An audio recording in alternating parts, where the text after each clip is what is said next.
Cricket ஃபேன்ஸுக்கு வணக்கம். Super 8ஓட முதல் போட்டியை கம்ஃபர்டபுளா வின் பண்ணியிருக்காங்க இந்தியன் டீம். இதைத்தான் எதிர்பார்த்தோம்னு சொல்லணும்.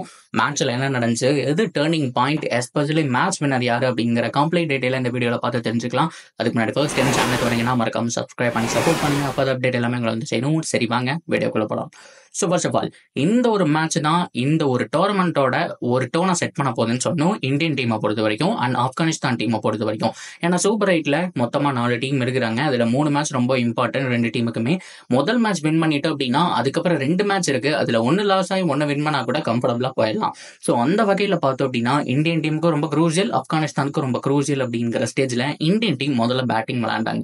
ஸோ அவங்களுடைய பவுலிங் அட்டாக் உண்மையாலுமே ஸ்ட்ரென்த்தான ஒரு பவுலிங் அட்டாக் அப்படின்னா கூட இன்னைக்கு ரொம்ப ரொம்ப கீ பிளேயரா இருந்தது Suryakumar Yadav. So first of all Rohit Sharma and Virat Kohli இனிஷியலா செம்மையா ஸ்டார்ட் பண்ணாங்க. விராட் கோலி பொறுத்த வரைக்கும் இன்னைக்கு நல்ல இன்னிங்ஸ் ஆட போறாரு அப்படிங்கிற மாதிரி தான் இருந்துச்சு. அந்த மாதிரி தான் அவருடைய பேட்டிங் அப்படிங்கிறது இருந்தது.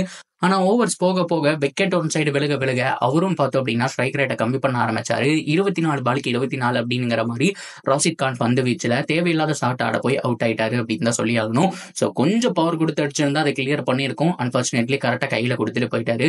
ஸோ அதே மாதிரி ஒவ்வொரு பேட்ஸ்மேனும் போக ஸோ இன்னைக்கு யாரு நின்று ஆட போறானுங்கிற கேள்வி மிகப்பெரிய கேள்வியா இருந்துச்சு. அண்ட் சூரியகுமார் யாதவ் இந்த ஒரு ட்ராக்ல எல்லாருமே கஷ்டப்படும் போது அவர் மட்டும் தனியா ஆடிட்டு இருந்தாரு. 28 பால்ல 50 உண்மையாலுமே செம்மையான ஒரு ஆஃப் செஞ்சுரிங்க. ஸோ அந்த ரன் தான் பார்த்தோம் அப்படின்னா குரூசியல் ரன் அண்ட் நல்ல ஒரு டோட்டலா போஸ்ட் பண்றதுக்கு இந்தியன் டீமுக்கு உதவுச்சுன்னு சொன்னோம்.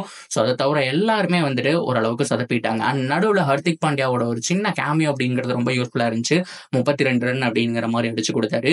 ஸோ 2 பேருடைய அந்த ஒரு கேமியோ அப்படிங்கிறது வந்துட்டு உண்மையாலுமே சூப்பரா இருந்ததுனால தான் 180+ அப்படிங்கிற மாதிரி ஒரு குட் டோட்டலை இந்தியன் டீம் போஸ்ட் பண்ணாங்க. ஸோ பாராட்டி ஆகணும் Suryakumar Yadav. First of all பாராட்டி ஆகணும். ஏன்னா இந்த மேட்ச் ஜெயிக்கிறதுக்கு மிக முக்கியமான காரணம் டார்கெட் தான். ஒரு 130 140 அப்படின்னா கண்டிப்பா ஆப்கானிஸ்தான் சேஸ் பண்ணியிருப்பாங்க அப்படிங்கிறது மாற்றம் கிடையாது. ஆனா 180 அப்படிங்கிறது கொஞ்சம் ஹியூஜா தெரியும். அது மட்டும் இல்லாம 180 போட்டா இந்த கிரவுண்ட்ல ஈஸியா வின் பண்ணலாம் அப்படிங்கிறதும் பார்த்தோம்னா ஒரு கால்குலேஷன் இந்தியன் டீமுடைய பவுலிங்க்கு அது உறுதுணையா இருந்துச்சு அப்படிங்கிறத மாற்றம் கிடையாது.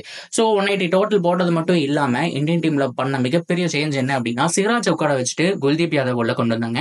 எதுக்குப்பா இந்த மூவ், ஆல்ரெடி ஃபாஸ்ட் பவுலர்ஸ் நல்லா பண்ணிட்டு இருக்கும்போது எதுக்கு இப்படி பண்ணீங்க அப்படின்னு ரோஹித் சர்மா கேட்கும்போது நான் பண்ணி காமிக்கிறேன் பாரு அப்படிங்கிற மாதிரி. ஸோ ஒரு ஸ்பின்னர்ஸை நம்பினாரு, அதற்கான பலனும் கிடைச்சதுன்னு சொன்னோம். ஏன்னா ஹர்திக் பாண்டியா, ஹர்தீப் சிங், அது போக பும்ரான்னு சொல்லிட்டு 3 ஃபாஸ்ட் பவுலர் இருக்கும்போது ஸோ ஜடேஜா, அக்ஷர் குல்தீப்னு சொல்லி 3 ஸ்பின்னர்ஸோட போகலாம் அப்படிங்கிற மாதிரி முடிவு பண்ணாரு.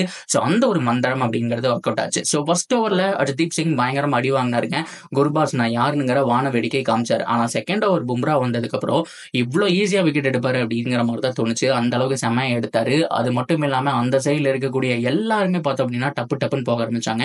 பும்ராவுடைய ஸ்பெல் உண்மையாலுமே மேஜிக்கல் ஸ்பெல். அவரு மட்டும் இந்த ஒரு டோர்னமெண்ட்ல பார்த்தோம் அப்படின்னா ஸோ பருகி தான் வந்துட்டு ஆப்கானிஸ்தான் சேர்ந்தவர். அவர் தான் ஹையஸ்ட் விக்கெட் டேக்கர்ல இருக்காரு. ஸோ அடுத்தது பும்ரா போயிடுவாருன்னு நினைக்கிறேன். ஸோ அந்த அளவுக்கு மேட்சுக்கு டிஃப்ரெண்டா போட்டிருக்காரு. என்ன ட்ராக்கை வேணாலும் கொடுங்க, நான் இப்படி தாண்டா போடுவேன் அப்படிங்கிற மாதிரி.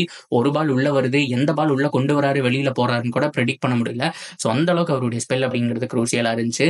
ஸோ இதை தொடர்ந்து எல்லாருமே நல்லா பண்ணாங்க. குல்தீப் ஃபர்ஸ்ட் ஓவர்லயே ஒரு 6 போனாலும் ஸோ அதுக்கப்புறம் விக்கெட் எடுத்து கொடுத்தாரு. ஜடேஜாவுடைய ஃபர்ஸ்ட் ஓவர்ல ஃபர்ஸ்ட் பால் 6 போனாலும் ஸோ அவருடைய ஸ்பெல் அப்படிங்கிறது வந்துட்டு குரூசியலா இருந்துச்சு. நல்லா மிடில் ஓவர்ஸை டைட் பண்ணி கொடுத்தாங்க. ஸோ அதனாலதான் பும்ராவுடைய அந்த பினிஷிங் ஓவர்ஸ் அப்படிங்கும்போது ரன் கொஞ்சம் ஹியூஜா இருந்துட்டு ஒரு 20 பாலுக்கு வந்துட்டு 60 ரன் அப்படிங்கிற மாதிரி கொஞ்சம் ஹியூஜா இருந்தது. அண்ட் விக்கெட்டு ஒரு 6 விக்கெட் போனதுனால ஸோ கண்டிப்பா ஆப்கானிஸ்தானோட ஹோப் அங்கேயே முடிஞ்சது அப்படிங்கிறதுல மாற்றமே கிடையாதுங்க. ஸோ ஃபைனலா இந்தியன் டீம் கம்ஃபர்டபுளா ஒரு வெற்றி அப்படிங்கிறத வந்துட்டு பதிவு செஞ்சுட்டாங்க. ஸோ சூப்பர் 8ல அடுத்து 2 போட்டி இருக்கு. ஒன்னு பங்களாதேஷ் கூட தான் அண்ட் ஆஸ்திரேலியா கூட. இதுல ஏதாவது ஒரு மேட்ச் ஜெயிச்சா கூட இந்தியா கம்ஃபர்டபுளா குவாலிஃபை ஆகிறதுக்கான சான்ஸ் அப்படிங்கிறது ஹைலி பாசிபிள். 2மே ஜெயிச்சா 100% குவாலிஃபை அப்படிங்கிறதுலையும் மாற்றமே கிடையாது. பொறுத்திருந்து பார்ப்போம் என்ன நடக்க போகுது அப்படிங்கிறத. ஸோ இந்த மேட்ச் நாளானைக்கு நடக்குது. அதை தொடர்ந்து ஒரு நாள் கேப் விட்டு மறுபடியும் 24ஆம் தேதிக்குள்ள எல்லா மேட்சுமே நடத்தி முடிச்சிடுறாங்க. So hopefully Indian team semi-final qualify ஆவாங்க அப்படிங்கிறத நம்ம நம்பலாம். ஸோ இதை பத்தி நீங்க என்ன நினைக்கிறீங்களோ தாராளமா கமெண்ட் செக்ஷன்ல ஷேர் பண்ணுங்க. அண்ட் தொடர்ந்து அப்டேட்டுக்கு சேனலோட இணைஞ்சிருங்க. மறக்காம சப்ஸ்கிரைப் பண்ணி சப்போர்ட் பண்ணுங்க.